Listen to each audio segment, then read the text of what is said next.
Hi hello welcome back to ஜெடிக்கி kitchen. இன்றைக்கி ரொம்ப ஈஸியாக ரோஸ் மில்க் ஜெல்லி வந்து ஒரு 10 நிமிஷத்தில் எப்படி பண்ணலான்னு பார்க்கலாம். இது வந்து ரொம்ப ஈஸியாக செஞ்சிடலாம். டேஸ்ட்டுமே ரொம்ப நல்லாயிருக்கும்.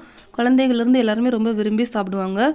அதுக்காக ஒரு சின்ன பாக்கெட்டில் அகர் எடுத்திருக்கேன். இது 10 கிராம் போல் இருக்குது. 20 ரூபா வரை எல்லா சூப்பர் மார்க்கெட்லேயும் கிடைக்கும். இந்த மாதிரி இருக்கும். இது சிசர் வச்சு நல்லா கட் பண்ணி ஒரு 2 டம்ளர் தண்ணி ஊற்றி ஒரு 10 நிமிஷத்துக்கு முன்னாடி கொஞ்சம் நல்லா ஊற வச்சுக்கோங்க. அப்போ தான் நம்மளுக்கு ஈஸியாக குக் ஆகும். நான் டீ குடிக்கிற டம்ளருக்கு 2 டம்ளர் போல் தண்ணி எடுத்தேன். லைட்டாக கொஞ்சமாக சால்ட் ஆட் பண்ணிக்கோங்க டேஸ்ட்டுக்காக. ஒரு 3/4 டம்ளர் போல் சுகர் எடுத்திருக்கேன். 3/4 டம்ளர் சுகர் வந்து கரெக்டாக இருக்கும். உங்களுக்கு அதிகமாக சுகர் வேணும்னா நீங்கள் 1 டம்ளர் கூட எடுத்துக்கலாம். அகர் நல்லா கரைஞ்சதுக்கு அப்புறமா சுகர் ஆட் பண்ணிக்கோங்க. நீங்கள் எதில் செட் பண்ண வைக்கணும்னு நினைக்கிறீங்களோ அந்த மாதிரி பாத்திரம் எடுத்துக்கோங்க. நான் ஒரு டிஃபன் பாக்ஸ் தான் எடுத்திருக்கேன்.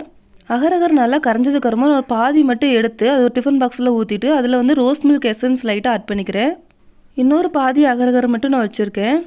அதில் நான் 1 டம்ளர் திக்கான பால் ஆட் பண்ணியிருக்கேன்.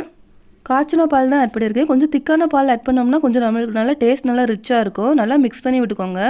பால் நல்லா கொதி வந்ததுன்னு ஃபஸ்ட்டே ரெடி பண்ணி வச்சுருக்க ரோஸ் மில்க் கூட கொஞ்சம் நல்லா ரோஸ் மில்க் ஜெல்லி நல்லா ஆறுனதுக்கு அப்புறமா இதை அப்படி ஒரு கரண்டியில் எடுத்து இந்த மாதிரி கொஞ்சம் கொஞ்சமாக எடுத்து ஊற்றிக்கோங்க. பபிள்ஸ் எதுவும் இருந்தால் அந்த மாதிரி உடச்சி விட்டுக்கோங்க. நீங்கள் ஃப்ரிட்ஜில் வச்சு செட் பண்ணுறதுனால செட் பண்ணலாம். இல்லை நார்மலாக வெளியே வச்சாலுமே நல்லா செட் ஆயிரும். இனிமேல் நீங்கள் விருப்பப்படுற ஷேப்புக்கு கட் பண்ணி எடுத்துக்கலாம். அந்த அகர் வந்து நம்ம உடம்ப நல்லா கூலாக்கும். அதனால் நீங்கள் அது அதிகமாக எடுத்துக்கலாம். உங்கள் குழந்தைகளுக்கும் இந்த மாதிரி செஞ்சு கொடுங்க. உங்களோட ஃபீட்பேக் எனக்கு ஷேர் பண்ணுங்கள். தேங்க்யூ.